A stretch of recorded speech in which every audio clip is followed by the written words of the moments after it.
ये मंजर शायद ही कभी लाइव देखा हो, लेकिन मूवीज या वीडियो में कभी न कभी जरूर देखा होगा। फाइटर जेट की बैक पर मौजूद ये धुआं ना ही दुश्मन के हमले से बचने के लिए फ्लेयर्स हैं और ना ही ये त्यारे की कोई करतब है।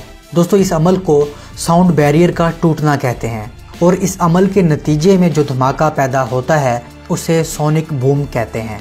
और ऐसा अमल सिर्फ वही एयरक्राफ्ट कर सकते हैं जिनकी स्पीड आवाज़ की रफ्तार से ज़्यादा होती है। जैसा कि आपको पता है कि आवाज़ तकरीबन 767 मील या 1235 किलोमीटर फी घंटा की रफ्तार से सफ़र करती है और अगर कोई भी चीज़ आवाज़ की रफ्तार से ज़्यादा की स्पीड से सफ़र करती है तो उसे कहते हैं कि उसने साउंड बैरियर ब्रेक किया है, यानी उसकी रफ्तार आवाज़ की रफ्तार से भी ज़्यादा है। और जब कोई भी एयरक्राफ्ट कम स्पीड से अचानक तेज़ रफ्तारी से आवाज़ की रफ्तार वाले पॉइंट यानी 1234 पर आवर की स्पीड से ज़्यादा तेज़ होता है या उस पॉइंट को क्रॉस करता है तो एक ज़ोरदार धमाका पैदा होता है और ये धमाका इतना शदीद होता है कि दरो दीवार हिल जाते हैं और ऐसा लगता है जैसे जंगी त्यारों ने आपके शहर पर हमला कर दिया हो।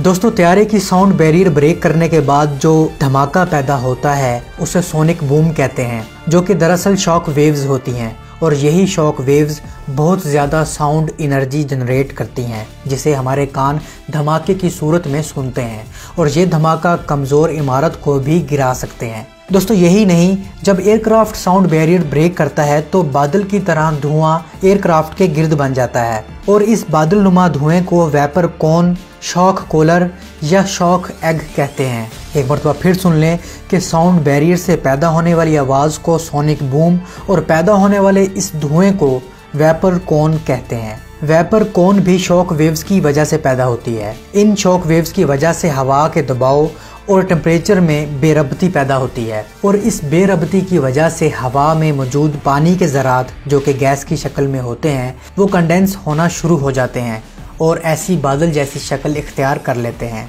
जिसे वेपर कोन कहते हैं।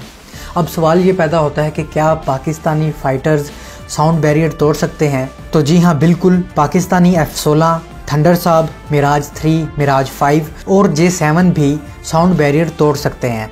दोस्तों, हर वो चीज़ जिसकी स्पीड मैक 1 या इससे ज़्यादा है वो साउंड बैरियर तोड़ सकती है, लेकिन अमूमन फाइटर जेट्स के पायलट्स को ऐसा करने से मना किया जाता है क्योंकि ऐसा करना ख़तरनाक भी हो सकता है। और आपको दिलचस्प बात बताते हैं कि पाकिस्तान में पहली दफ़ा साउंड बैरियर किसी पाकिस्तानी त्यारे ने नहीं बल्कि भारतीय त्यारे ने तोड़ा था और ये काम भारतीय त्यारे सिर्फ उसी वक्त कर सकते हैं जब दुम दबाकर भागना होता है।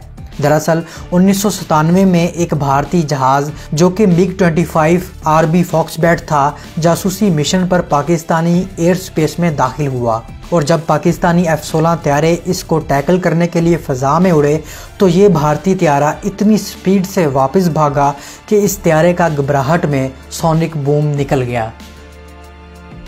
तो उम्मीद है दोस्तों इस वीडियो से आपके नॉलेज में इजाफा हुआ होगा।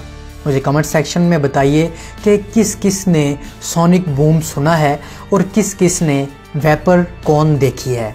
मैं मिलता हूँ एक नई वीडियो के साथ, तब तक के लिए इजाज़त, अल्लाह हाफिज़।